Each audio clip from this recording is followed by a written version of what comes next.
માનવ અવસર મળ્યો છે. દેવથી દુર્લભ આવો માનવ દેહ મળ્યો છે. દેવો પણ વારંવાર પ્રાર્થના કરે છે કે અમને આવો મનુષ્ય અવતાર મળે. આ માનવ દેહ અતિ મોંઘો અને કિંમતી છે.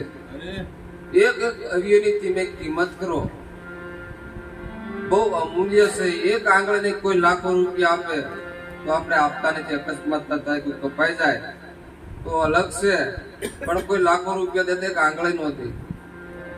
કરોડો રૂપિયા 500 માગે તો 500 આપણે દેતા.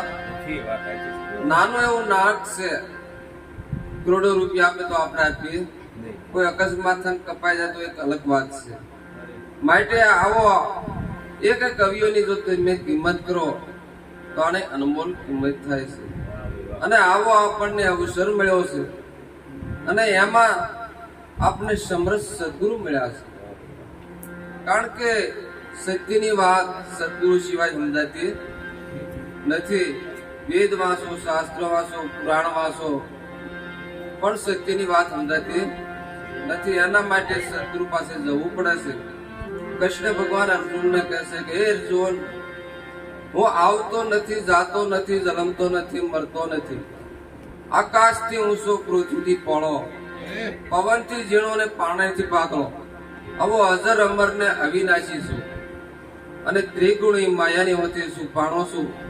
રજોગુણ, તમોગુણ ને સત્વગુણ આ જયારે ત્રણ પડદા હાટે ત્યારે પરમાત્માના દર્શન થાય.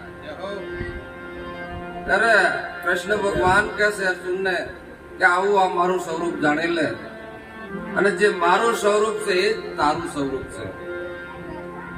માટે આવો મનખા જન્મ મળ્યો છે, સહેજમાં મળતો નથી. એક વાણીમાં કીધું છે કે સૂરજ યોગ્યો સોહામણો રે,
વાક્યની અંદર કીધું છે કે ભમરી પકડે જેમ કીટને. ભમરી જયારે કીટ કહેતા યેડ એને પકડવા જાય અને ડક મારીને જે ગોટો વળી જાય એને ન પકડે.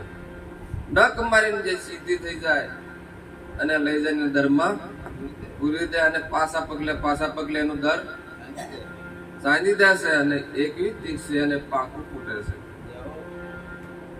અને સદગુરુ એવા છે કે આપણને શબ્દ રૂપી શોટ મારે છે. માટે આગળ કીધું છે અરે પારસ અડે જેમ લોહને રે, પારસ અડે જેમ લોહને રે,